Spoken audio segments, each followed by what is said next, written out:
Hi കൂട്ടുകാരെ, അപ്പോൾ അങ്ങനെ കാത്തിരുന്നിട്ട് എയർ ഫ്രയർ എൻ്റെ കയ്യിൽ കിട്ടിയിട്ടുണ്ട്. അപ്പോൾ നമുക്ക് തുറന്നു നോക്കിയാലോ.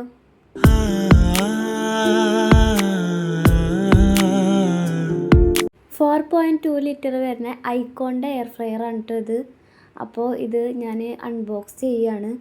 ഖത്തറിലൊരു ഷോപ്പിൽ നിന്നാണ് കേട്ടോ ഇത് വാങ്ങിയത്. അപ്പോൾ അത് തുറന്നു നോക്കുമ്പോൾ അതിൽ നമ്മുടെ വാറൻറ്റി കാർഡും ഉണ്ട്, അതേപോലെ ഇൻസ്ട്രക്ഷൻസും കാര്യങ്ങളൊക്കെ തരുന്ന, റെസിപ്പിയൊക്കെ തരുന്ന 2 നോട്ടും ഉണ്ട് കേട്ടോ. നല്ലൊരു പാക്കിങ്ങോട് കൂടി തന്നെയാണ് കേട്ടോ ഇത് വരുന്നത്. പല കളേഴ്സിൽ അവൈലബിൾ ആണ്. അപ്പോൾ എൻ്റെ എന്ന് പറഞ്ഞാൽ ബ്ലാക്ക് ആണ്.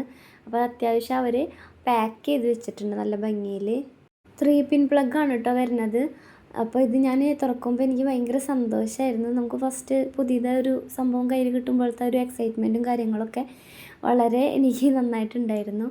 ഞാൻ ഖത്തറിലേക്ക് വരുന്നതിന് മുമ്പ് തന്നെ ഹസ്ബൻഡ് ഇത് വാങ്ങി വെച്ചിട്ടുണ്ട്. അപ്പം ഞാനിത് നല്ല രീതിയിൽ മെയിൻറ്റെയിൻ ചെയ്ത് കൊണ്ടുനടക്കുക, എന്തൊക്കെ വേണ്ടതെന്ന് ഞാൻ നോക്കിയിട്ട് ആ സംഭവങ്ങളൊക്കെ വാങ്ങിയിട്ടുണ്ട്. അപ്പോൾ അതൊക്കെ അടുത്ത വീഡിയോയിൽ കാണിച്ചു തരാം. അതിലിങ്ങനെ ഒരു ട്രേ വരുന്നുണ്ട്, നമുക്ക് ഈസി ആയിട്ട് റിമൂവ് ആക്കാം, അതേപോലെ തന്നെ വാഷ് ചെയ്യാം. അപ്പോൾ അതിൻ്റെ ഡീറ്റെയിൽസും കാര്യങ്ങളൊക്കെ പിന്നാലെ പറയാം. ഇവിടെ ടെമ്പറേച്ചർ സെറ്റ് ചെയ്യാൻ, അതേപോലെ ടൈം സെറ്റ് ചെയ്യാനും വേണ്ടിയിട്ട് 2 ഓപ്ഷൻസ് കൊടുത്തിട്ടുണ്ട്. അതേപോലെ തന്നെ നമുക്ക് എന്തൊക്കെ ഡിഗ്രിയിലാണെന്നുള്ളതും അതിൻ്റെ ടൈമും കാര്യങ്ങളൊക്കെ കൊടുത്തിട്ടുണ്ട്. അപ്പോൾ ഇത്രയുള്ള വീഡിയോ. അപ്പോൾ അതിൻ്റെ ഡീറ്റെയിൽസൊക്കെ ആയിട്ട് അടുത്ത വീഡിയോ ആയിട്ട് കാണാം. അപ്പോൾ ഓക്കെ, ബൈ.